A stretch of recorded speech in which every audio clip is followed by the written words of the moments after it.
Señor, tú tienes palabras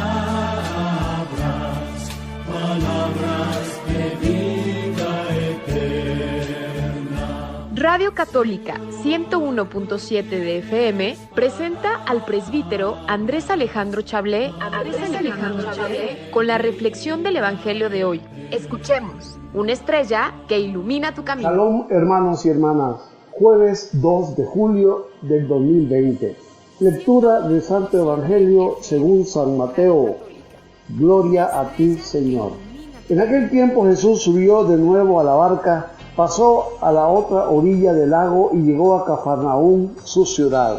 En esto trajeron a donde él estaba a un paralítico postrado en una camilla. Viendo Jesús la fe de aquellos hombres, le dijo al paralítico: ten confianza, hijo, se te perdonan tus pecados.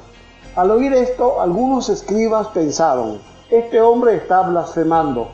Pero Jesús, conociendo sus pensamientos, les dijo: ¿por qué piensan mal en sus corazones? ¿Qué es más fácil decir, se te perdonan tus pecados, o decir, levántate y anda? Pues para que sepan que el Hijo del Hombre tiene poder en la tierra para perdonar los pecados, le dijo entonces al paralítico: levántate, toma tu camilla y vete a tu casa. Él se levantó y se fue a su casa.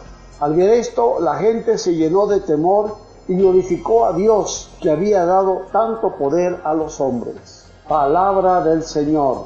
Gloria a ti, Señor Jesús. Bien, hermanos y hermanas, ahora el Evangelio de San Mateo nos lleva a Cafarnaúm, este lugar plagado de paganos o pecadores, como decían los judíos. Recordemos que los judíos del tiempo de Jesús, no todos por supuesto, pensaban que el pecado era algo que se manifestaba no del corazón, sino como castigos de Dios impuestos a los seres humanos, por pobres, por ser extranjeros o paganos, por ser mujeres, por estar enfermos o por nacer enfermos. Cualquier problema humano que fuera se entendía como castigo de Dios, y el castigado de Dios era considerado como pecador. Estos eran los pecadores. También había los pecadores moralmente hablando, que se hacía el énfasis más en la mujer, sobre todo en la mujer cuando se prostituía. Recordemos el caso de la prostituta del Evangelio de San Juan, que llevaron para apedrearla, y Jesús la salva tocando la conciencia de los hombres que la acusaban. Toca la conciencia cuando les pregunta: aquel que ustedes no tenga pecado, que le tire la primera piedra. Y se fueron escabullendo, empezando por los más viejos, los más jóvenes del Evangelio. Bueno, ahora Jesús está en Cafarnaúm, lugar contrastado. Normalmente los evangelistas contrastan Cafarnaúm con Nazaret. Nazaret, según San Lucas, fue el primer atentado contra la vida de Jesús. Lo sacaron de la sinagoga para despeñarlo. No dice Lucas cómo se salvó Jesús de ese primer atentado en su pueblo donde se crió y donde se desarrolló. Cafarnaúm va a ser el lugar contrastado porque aquí está lleno de pecadores, de paganos. Sin embargo, el final del Evangelio nos dice cómo la gente, después de que puso de pie al tullido con la orden, levántate y anda. Entonces, al ver la gente, esto se llenó de temor y glorificó a Dios, que había dado tanto poder a los hombres. Después va a decirle a la gente que no se vaya, que se quede con ellos. Jesús está en camino a Jerusalén, donde va a ser crucificado por manos de los judíos, de algunos judíos malvados. El tullido, el paralítico o el tullido es lo mismo. Jesús le anima. En esto trajeron a donde él estaba a un paralítico postrado en una camilla.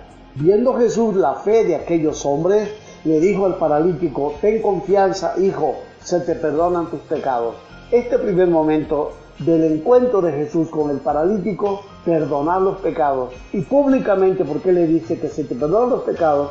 Porque está justificando a este hombre ante los que lo están espiando para acusarlo. Perdonar los pecados significa: Dios te ama. Tú no eres un castigado de Dios. Tú no eres un marginado de Dios. Por eso dice, al oír esto, algunos escribas, funcionarios de la religión judía, pensaron, este hombre está blasfemando. Entonces viene la orden que le da Jesús al paralítico: levántate y anda. Esta palabra levantarse, dado que los evangelios y todo el Nuevo Testamento está escrito en griego, es muy parecida la palabra griega levantarse y resucitar.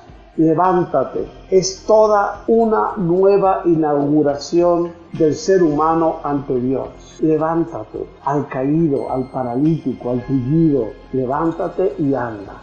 Jesús, con esta orden, porque es una orden, está retomando el sentido más profundo de la creación de Dios cuando hace al hombre y a la mujer para que estén de pie, no postrados.